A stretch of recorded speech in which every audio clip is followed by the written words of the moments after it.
Around 375 BC, a regional conflict occurred in the Crimean Peninsula involving a Greek city-state, Athens, and the indigenous Tauri tribe. Athens, known for its direct democracy, lost to Sparta, marking the decline of its democratic power. The war was primarily about territorial and security concerns. Chersonesus, a Greek colony, sought to protect its interests in the region from the Tauri, who posed a threat due to their ritual sacrifices of shipwrecked sailors. Athens sent help, led by General Timotheus, to assist Chersonesus, resulting in victory for the Greek colony. This conflict contributed to the end of Athens' direct democracy, paving the way for centralized authority like Alexander the Great's expansion.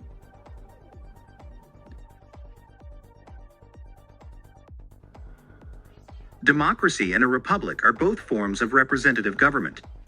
While they share the principle of elected officials making decisions on behalf of the people, their key difference lies in citizen participation. In a democracy like Athens, citizens engage directly in decision-making through voting.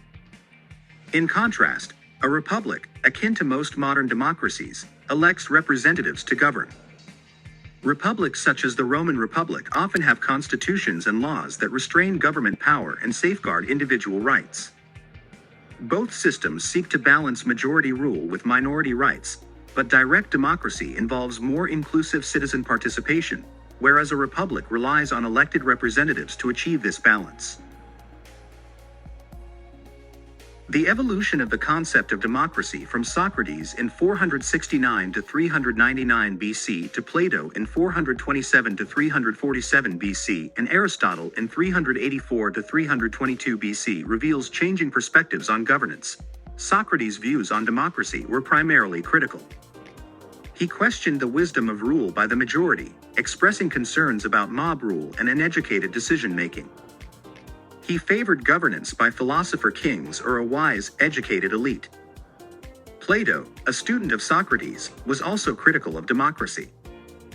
In his work, The Republic, he presented a highly idealized vision of governance, advocating for a philosopher king or a guardian class ruling the state based on merit and knowledge. Plato was skeptical about the ability of the masses to make informed decisions.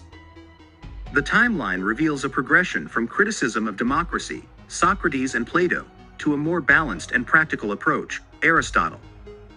All three philosophers, however, recognized the challenges of pure democracy and explored alternative governance structures. Similarities include concerns about the potential shortcomings of unbridled democracy, while differences lie in their specific recommendations for alternative systems.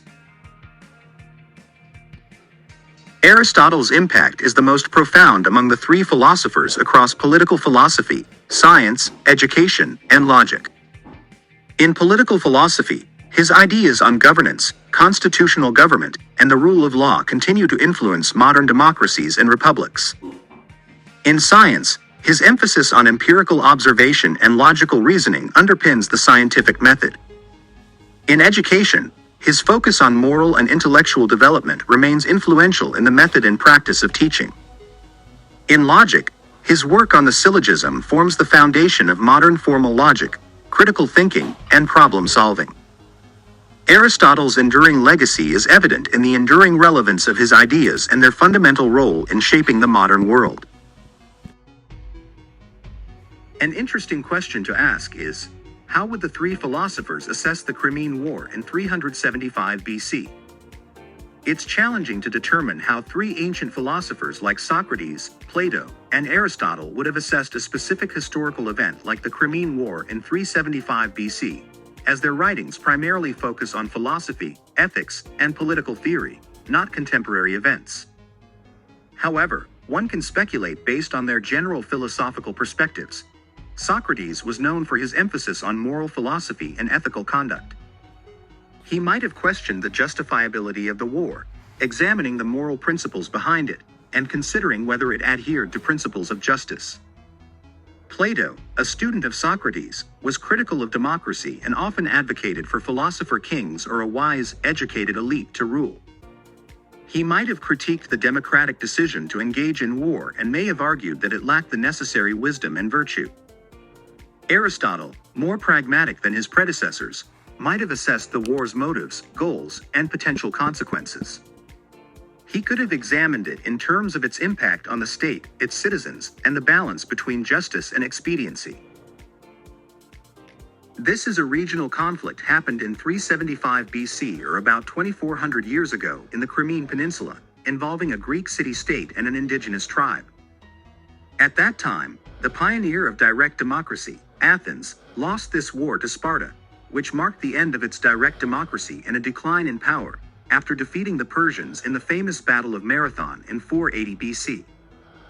This is not a war to defend democracy from Athens or Greeks' perspective, nor the fight of self-determination, from the perspective of the indigenous Tauri tribes in Crimea. The conflict between Chersonesus, a Greek colony on the Crimean Peninsula, and the Tauri tribes was more focused on territorial and security concerns. Chersonesus, as a Greek colony, sought to maintain control over its territories and protect its interests in the region. The Tauri tribes, who were indigenous to the Crimea, posed a threat to these interests, particularly due to their practice of ritual sacrifice of shipwrecked sailors. When the war took place, the direct democracy system of Athens was already in decline. The city of Chersonesus, which was founded by Greek colonists, was under threat from the Tauri and sought help from Athens. Athens agreed to assist Chersonesus by sending a military force led by the Athenian General Timotheus. This campaign aimed to protect Chersonesus and its interests in the region and to suppress the aggressive actions of the Tauri. The Greek colony won the battle. Direct democracy came to an end, replaced by centralized authority, such as Alexander the Great 40 years later after 375 BC, who expanded the Greek territory all the way to northern India. In summary, this Battle of Chersonesus, which took place in the Crimean Peninsula, is a small event in 375 BC in the rise, fall, and re-emergence of democracy in the last 2,400 years. In ancient Greece, 5th century BC, the concept of democracy emerged in Athens with the reforms of Cleisthenes. It was a direct democracy limited to male citizens. While it didn't last, it laid the groundwork for later democratic experiments. In Roman Republic, 509 to 27 BC, the Roman Republic was a form of representative democracy where citizens elected representatives to govern on their behalf. However, this republic eventually transformed into an autocratic empire. In England, the Magna Carta in 1215 limited the power of the monarchy and established the idea that even the king was subject to the rule of law.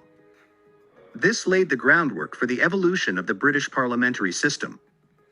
After more than 500 years in 1775 to 1783, the American Revolution led to the establishment of the United States as a democratic republic, with a written constitution and a federal system of government. Then in 1789 to 1799, the American Revolution had a profound impact on France and inspired democratic movements globally. It emphasized principles of liberty, equality, and fraternity. During the 19th century, various European countries gradually adopted democratic reforms and expanded suffrage, although progress was uneven. In today's world, many African, Asian, and Latin American countries also transitioned to democratic governance, though not without challenges.